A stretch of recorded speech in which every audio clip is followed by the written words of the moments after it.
Well, hello. In celebration of my son's 21st birthday, I am going to show you how I paint a candle using this reference photo taken by my fiance.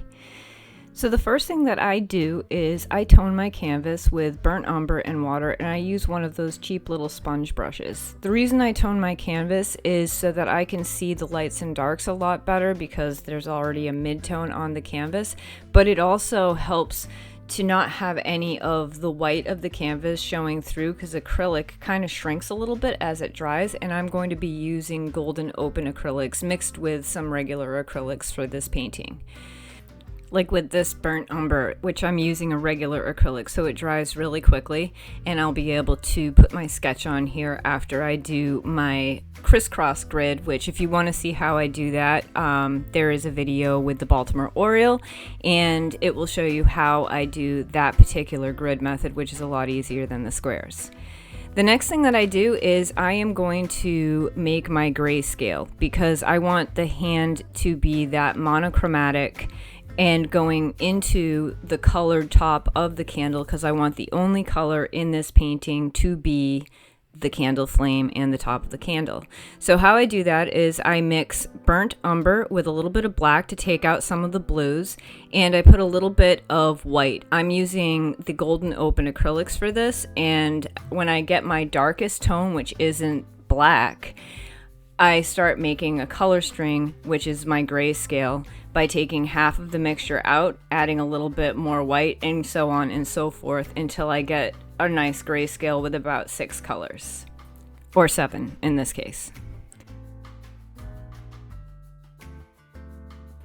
So now I'm ready to start painting, and I start with the brightest part of the painting, which is the candle. Now if you look at a candle flame in a photograph really closely, you will see that the center of that flame is really bright, and the only way that you can convey that is with a really bright white. So I'm using a regular acrylic for this so that it dries really quickly so that I can layer more white on top of it. Then for the surrounding areas, I'm using kind of this gradient of yellow and then yellow mixed with cadmium red in order to get this gradient going out from the candle, and I'm using the Golden Open Acrylics for that. And I'm going to work my way down the candle using the top part of the candle, which actually has a little bit of that glow to it, that little orange peachy glow to it. So I want to get that in there first before I work on the monochrome. And I'm going to work my way down and kind of blend it so that there's a gradient going from the color into the monochrome. And I'm just using what I see in the reference and how that corresponds to my grayscale and painting in the grayscale according to what I see in the actual photograph. The great thing about the Golden Open Acrylics is that they blend really, really well compared to regular acrylics, so you can get better gradients with them. And although I love oil paint, I wanted this painting to actually dry pretty quickly because it is kind of representative of my son's 21st birthday, and the day that I was painting this was his actual birthday, so I did want to get it done before he got home from work, which didn't actually happen, but I got to show him later that evening. One of the reasons why I decided to do the monochromatic hand with the flame being the colorful part of the painting is because, for one thing, I thought it would be more visually striking, but the other thing is that it is so much easier to paint hands in grayscale, for me anyway. I prefer it because it makes me concentrate more on the shapes and the shadows than on the actual hand itself. Hands are really difficult to paint on a good day. They are so complex and have so many different facets and components to them that it's just a challenge all around. And practicing painting hands will ultimately make you a better painter. If you can paint hands, oh, you can just about paint anything. I still have difficulty with painting hands because everyone's hands are different, and I try on occasion to paint hands just to improve my skills, my anatomy skills when it comes to these complex physical characteristics of humans. One of the interesting things, though, about my fiance's hand in this photograph is that there are actually 20 wax drips, including the ones that are on the candle. And I didn't realize it until the painting was done, but I was like, oh, well, that's so symbolic, because it's like the 20 years that have gone before, and the flame is representative of the 21st year of my son's life. So I thought that was kind of interesting, but I tend to find symbolism in just about anything that I paint. So I did find that to be really interesting. This is definitely one of the more difficult paintings that I've done in a while, just because there's so many little details and fingernails, and the fact that I was actually kind of irritated with him and said, you know, next time you take a photo of your hand, could you not have so much wax dripped on them, because it did make this a little bit more challenging. There were more shadows that I had to deal with and more highlights that I had to deal with, and the fact that he does have tattoos also made it a little bit challenging, because I'm not really a pro when it comes to painting tattoos. So that's another thing that I just had to look at the colors and the shapes and not focus on what I was actually looking at, which is a really good practice. If you just can look at the shapes and the colors, or the shadows and the light in this case, because our eyes tend to create things that sometimes aren't actually there, because we can see detail in our mind's eyes that doesn't exist in the photograph. So that was these little wax strips were definitely a challenge for me, but I got through it, and that was the important part. But I'm glad that I did have a grayscale string on my palette already made, because that really took a lot of the thinking out of, I'm mixing this shade, and I like to do that ahead of time, but you can't always do that with regular acrylics because they start to dry on your palette. So doing this ahead of time with the Golden Open Acrylics, like I would with oil paint, made this process so much easier.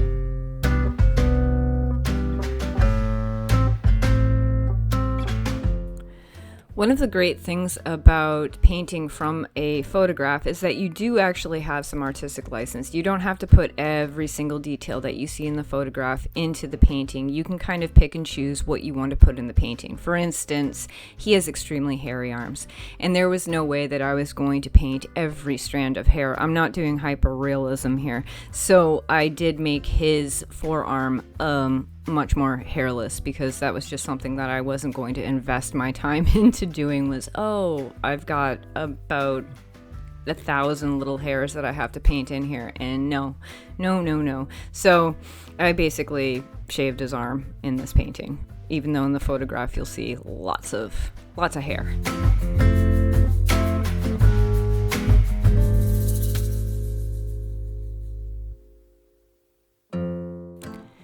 One of the other things that I did do is I over-exaggerated the wax strips a little bit, because if I didn't do that with the paint, then you really wouldn't be able to see them, and they would just look like strange deformities on the hand, which, I mean, they still might, but it just ended up being one of those things that you can kind of over-exaggerate certain parts of the painting, and that was one of the things that I did do so that you would get the point that they were wax strips.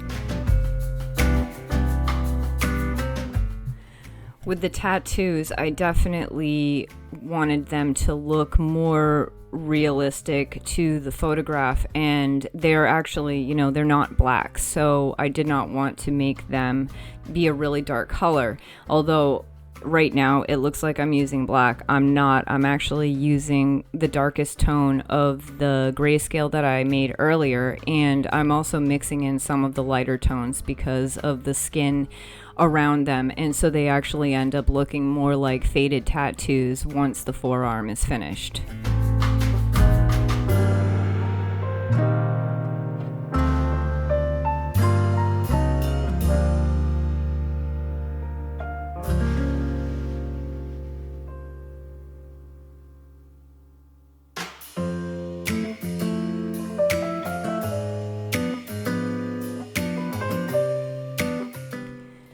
So now that the hand and forearm have been completed and the rest of the candle, I can put a lot of my concentration into the real focal point of the painting, which is the flame of the candle. That is the brightest part of the painting. That is the part that you are going to notice first.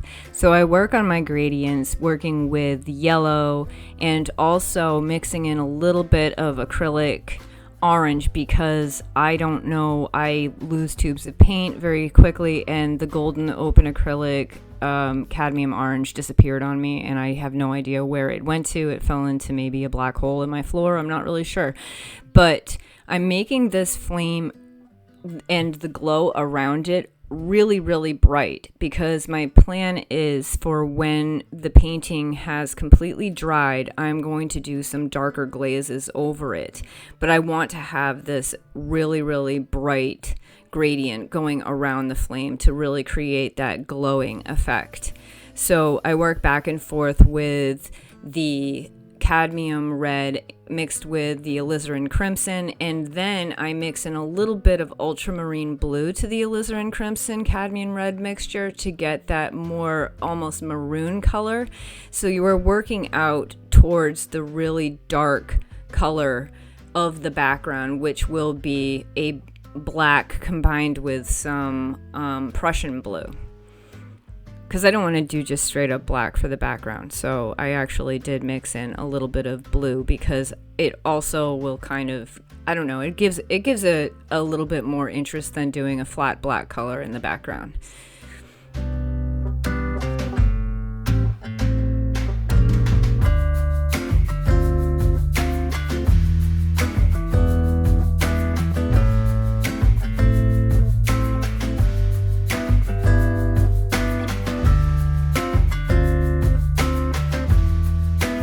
You can already see that glowing effect once the really dark background is put in, and it will really stand out from the background once that background is completely on the canvas, which is really cool.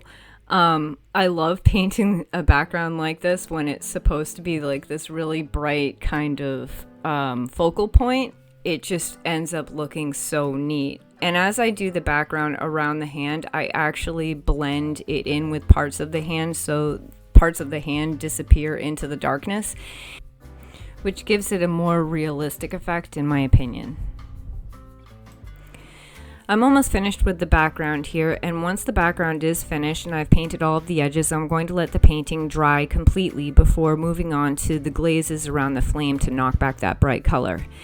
Now that the painting is dry, I go in with alizarin crimson, knock back some of the brights, and also find any spots that might be peeking through in the background and refine them and cover them up. So we have our finished painting, and I hope you liked it. I hope you enjoyed this video. If you did, please hit the like button. Please subscribe if you haven't already subscribed, and I love you guys, and I will see you next time.